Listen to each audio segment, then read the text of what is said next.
झलक दिखला जा, झलक दिखला जा, एक बार जा जा जा जा जा, एक बार जा जा जा जा जा। আমার চালের উপর লাউ ধরেছে, লাউ লাউ তো বড় সোহাগী সোহাগী, আমার লাউয়ের পিছে লাগছে বৈরাগী, ও মন আমার লাউয়ের পিছে লাগছে বৈরাগী। আরে আরে বল্টু ভাই, চালের উপর কি করছো? নিচে নেমে এসো, তোমার সাথে জরুরি বিষয়ের কথা বলার আছে। আচ্ছা ঠিক আছে, তুই মইটা একটু ধর, আমি এখনই নিচে নেমে আসছি। ভালো করে ধরিস, নইলে কিন্তু পড়ে যাব। হাতা বাংলা কোনো মেয়ে বিয়ে করতে চাইবে না রে, কোনো মেয়ে বিয়ে করতে চাইবে না। এরপর বল্টু শিয়াল যেই না নামতে যায় অমনি মই ভেঙে মাটিতে পড়ে যায়। মাইরি, ওরে বাবারে, গেল রে গেল, আমার পাটা ভেঙে গেল। ওরে হারামজাদা বানর, তুই আমার বিয়ে করার স্বাদটা এভাবে মিটিয়ে দিলি। এখন কোন শালি আমাকে বিয়ে করবে? হারামজাদা বানর কোথাকার, দাঁড়া। ও নো, এটা কি হয়ে গেল? গুড নিউজ দিতে এসে ব্যাড নিউজটাই দেখতে হলো। বন্ধুরে, I am very very sorry. তবে তুই কোনো চিন্তা করিস না, আমাদের বনে নতুন এক পীর বাবা এসেছে, সে নাকি সব সমস্যার সমাধান দিতে পারে। চল আমরা সেখানেই যাই। এরপর বল্টু শিয়াল লাঠি বোর্ড দিয়ে বানরের সাথে পীর বাবার কাছে যেতে থাকে। ওদিকে পীর বাবা বলে, প্রেমের বাতি জ্বালাও রে টন টনা টন টন। আল্লাহ আল্লাহ আল্লাহ।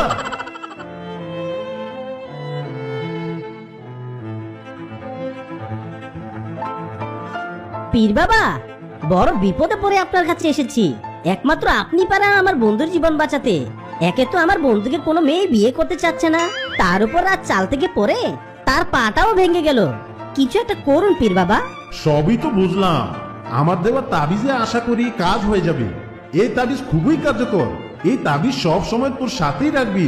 এই নে, তাবিজ নিয়ে যা। মাইরি, এবার তাহলে আমি বউ পাবো। তাবিজ বাবা, আপনাকে অসংখ্য ধন্যবাদ।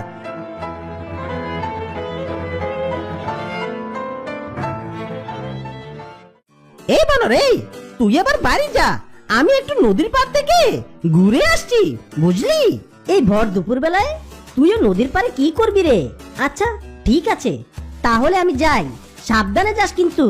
এসব বলে বানর সেখান থেকে চলে যায়।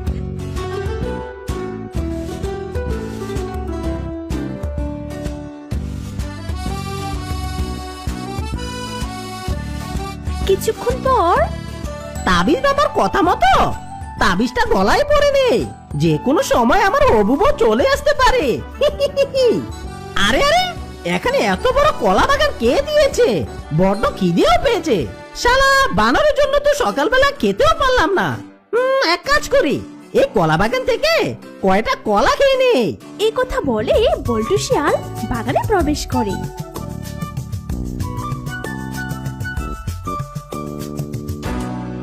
আর কলা গাছ থেকে সে কলা খেতে থাকে।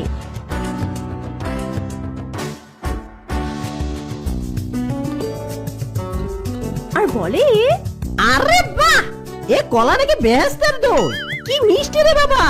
মাইরি, এই কলাটা খেয়ে মনে হচ্ছে আমার শরীরে অনেক ক্লান্তি চলে এলো।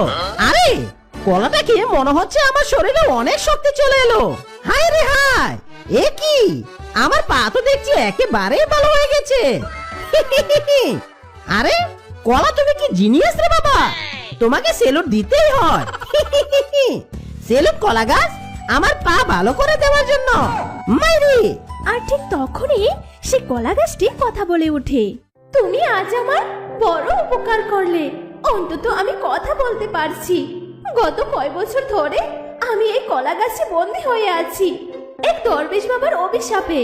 মাইরি, এ আমি কি শুনলাম? কলা গাছ আবার কথাও বলতে পারে? হায় রে, কলা খেয়ে বুঝি আমি আবার মরে গেছি। আমাকে ছেড়ে দাও গো কলা গাছ, তোমার কথা শুনে ভয়ে আমার হিসু পেয়ে গেছে। আমাকে তুমি ভয় পেও না, আসলে আমি তোমারই মতো একজন সাধারণ মেয়ে। আমি আবারও আগের রূপ ফিরে পেতে পারি যদি তুমি আমাকে একটু সাহায্য করো। তার মানে তুমি আমার কোনো ক্ষতি করবে না? আচ্ছা ঠিক আছে, বলো আমি তোমায় কি সাহায্য করতে পারি? এখান থেকে কিছু দূর গেলে একটা বড় নীল নদী দেখতে পাবে। সেই নদীর পাশে একটা গোলাপ গাছ আছে, সে গাছে আছে একটি নীল গোলাপ। ওই নীল গোলাপটি এনে আমার কাছে ছুঁয়ে দিলে আমি আগের রূপ ফিরে পাবো আবার। তবে আমি শুনেছি সেখানে অনেক হিংস্র পশু থাকে। এই নিয়ে তুমি কোনো চিন্তাই করো না, আমি ওই নীল গোলাপ নিয়ে আসবো। তোমার জীবন আমি ফিরিয়ে দিয়েই ছাড়বো। এই কথা বলে বল্টু শিয়াল নীল নদীর কাছে যেতে থাকে।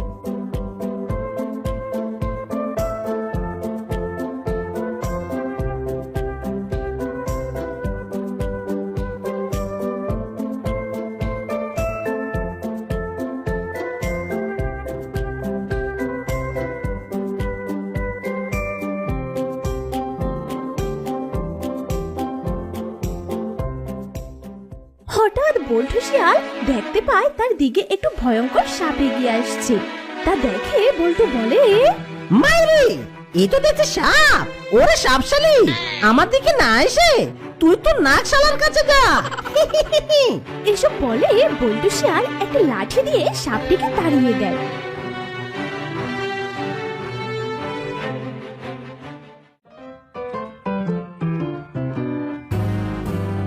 আর সে ওই নীল গোলাপের গাছের কাছে যায়।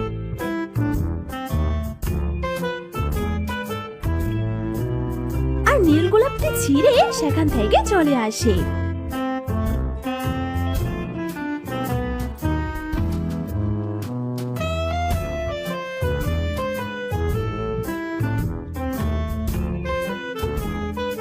এই যে কলা সুন্দরী, এই যে তোমার নীল গোলাপ আমি নিয়ে এসেছি। এই গোলাপ ফুল দিতে পারি এক শর্তে। তোমার আসল রূপ ফিরে এলে আমি তোমাকে বউ করতে চাই। তুমি কি আমার শর্তে রাজি আছো? তুমি আমার জীবন বাঁচাবে, আর আমি কিনা তোমার সাথে রাজি হব না? তুমি যা বলবে আমি তাই করব। আমি তোমার বউ হতে চাই। তাহলে তো হয়ে গেল, আমার কলা বাগানের বউ চাস। কলা গাছের সাথে আমার বউ ফ্রি। এরপর বল্টু শিয়াল নীল গোলাপটি সেই গাছটিতে ছুঁয়ে দেয়, আর সাথে সাথে এক সুন্দরী শিয়ালিনী হাজির হয়।